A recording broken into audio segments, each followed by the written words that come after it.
can Duolingo actually work for language learning if you use it right?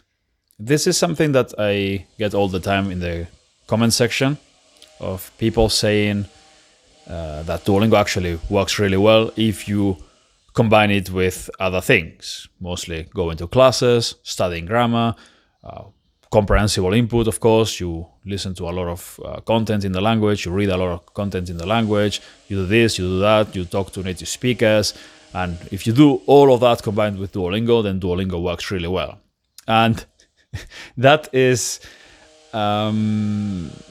basically admitting that Duolingo doesn't work, because for it to work, you need to also do all those things together that work on their own and would still work if you weren't doing any Duolingo at all. Then it doesn't work. You know what I'm saying?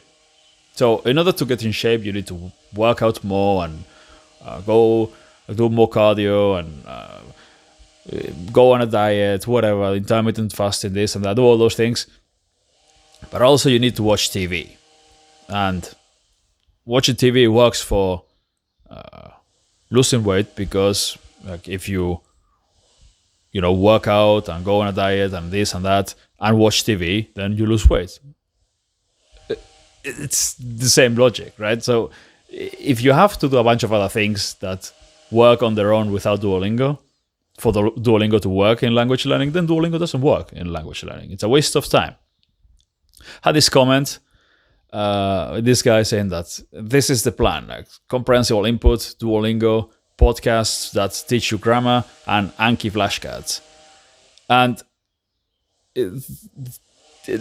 a lot of people have these kind of plans where they do a lot of different things. Everything that's popular, I'll do everything that's popular and it will work. And let me tell you, comprehensible input, I mean, you already know my opinion on that, but if you just watch lots and lots of YouTube and listen to lots and lots of podcasts in the language, yeah, it will help somewhat, but by itself, it's not.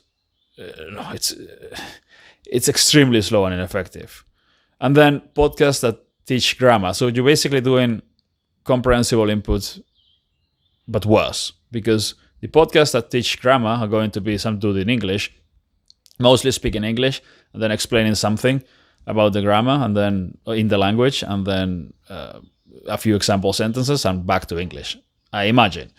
If not, it'll be just fully in the target language, but then it's going to be difficult to understand, right? So, and then Anki flashcards, which are pretty good. I don't recommend doing them, and I'll let you know later why I don't recommend doing them, but it's not that I don't recommend doing them. And no, I wouldn't say that. I don't like doing them myself. You should, if you like doing them, then use them. And they're definitely way better than Duolingo and way better than comprehensible inputs and all of that. You need to learn a lot of vocab, and Anki flashcards are pretty good. I don't like doing them, and later I talk about why. But if you like doing them, go do them. And if you're disciplined with them, you'll get vocabulary. You'll a decent level of vocabulary. And vocabulary is extremely important because, again, if you don't know the words, you cannot understand or speak. But you get people like this guy who talking about so you get comprehensible input and Duolingo and more podcasts with grammar and flashcards. And my answer to that was, why do Duolingo at all? Like, if you're going to listen to a bunch of content in the language and learn grammar and study vocabulary, what exactly are you getting with Duolingo? Just a dopamine hit? That's it? Because that's time you could spend doing something else. And then also, and this is also really important, where's the speaking part? There's no speaking there. Comprehensible input, more comprehensible input, a podcast, whatever, with grammar, Anki flashcards, Duolingo. Okay, when are you speaking? Who are you speaking with?